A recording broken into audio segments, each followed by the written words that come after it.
भारत और अमेरिका के बीच हुई ट्रेड डील उन लोगों को भी फायदा पहुंचाएगी जो महंगी गाड़ियों के शौकीन हैं। भारत अमेरिका ट्रेड डील में किसे मिली छूट और किसे नहीं, जानेंगे हर सवाल का जवाब। नमस्कार, मैं हूं आपके साथ सृष्टि शेखर पांडे और आप देख रहे हैं न्यूज़ 18 का डिजिटल प्लेटफॉर्म। भारत और अमेरिका ट्रेड डील से भारत के प्रीमियम गाड़ियों के बाजार में कुछ बदलाव आने की उम्मीद है। खास तौर पर कुछ महंगी मोटरसाइकिल्स और बड़ी इंजन वाली गाड़ियां अब भारत में सस्ती हो सकती है। इससे ग्राहकों को ज़्यादा चॉइसेस मिलेंगे और लेकिन भारतीय कंपनियों को ज़्यादा नुकसान नहीं होगा। विशेषज्ञों की माने तो हार्ले डेविडसन, जीप और टेस्ला जैसी अमेरिकी कंपनियों को इस समझौते का फायदा मिल सकता है। साथ ही कुछ सुरक्षा उपाय भी किए गए हैं ताकि भारतीय निर्माताओं को सीधी टक्कर न मिले। सरकार का यह कदम ऐसे खास बाजारों को ध्यान में रखकर उठाया गया जहां घरेलू कंपनियों की हिस्सेदारी और बिक्री कम होती है।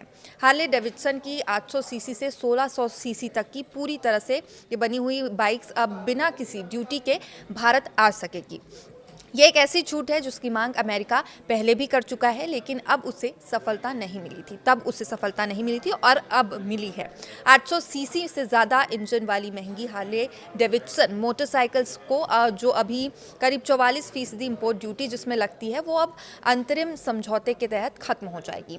3000 सीसी से ज़्यादा इंजन वाली गाड़ियों पर लगने वाले 110% की इंपोर्ट ड्यूटी को कुछ निश्चित संख्या में गाड़ियों के लिए घटाकर 50% किया जा सकता है और अगले 10 सालों में ड्यूटी भी खत्म हो जाएगी।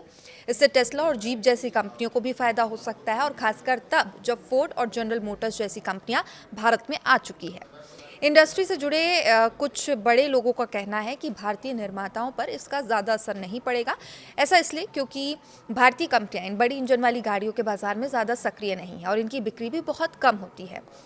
पिछले साल की बात करें तो भारत सरकार ने बड़ी बाइक्स पर इंपोर्ट ड्यूटी पहले ही कम कर दी थी, यानी 1600 सीसी तक की पूरी तरह की बनी गाड़ी सीबीयू मोटरसाइकिल पर ड्यूटी 50% से घटाकर 40% कर दी गई थी और वहीं 1600 सीसी से ज़्यादा वाली बाइक्स पर ड्यूटी 50 से घटकर 30% कर दी गई थी। अब नए समझौते से 800 सीसी से शुरू होकर ऊपर वाली कैटेगरी में ड्यूटी बिल्कुल ज़ीरो हो जाएगी। समझौते में कारों के लिए भी कुछ राहत शामिल की गई है। भारत अमेरिका डीजल कारों में और पेट्रोल कारों में उससे ड्यूटी में छूट दे सकता है और दूसरी तरफ अमेरिका भारत से आने वाले कुछ ऑटो पार्ट्स पर टैरिफ हटा सकता है, जबकि कुछ दूसरे कंपोनेंट्स हैं जिन पर 18% टैरिफ लगा रहेगा। हार्ले डेविडसन का भारत में लंबा इतिहास रहा है। अक्टूबर 2020 में कंपनी ने हीरो मोटोकॉर्प और के साथ पार्टनरशिप की थी और इस डील के तहत हीरो भारत ने हार्ले ब्रांड की प्रीमियम बाइक्स बनाएगी और बेचेगी और उनकी सर्विस भी संभालेगी। साथ ही पार्ट्स, एक्सेसरीज और राइडिंग गियर और कपड़े भी बेचे जाएंगे। ये सब हार्ले के खास डीलर्स और हीरो के नेटवर्क से होगा। आपको बता दें कि भारत में हर साल करीब 2 करोड़ दोपहिया वाहन बिकते हैं।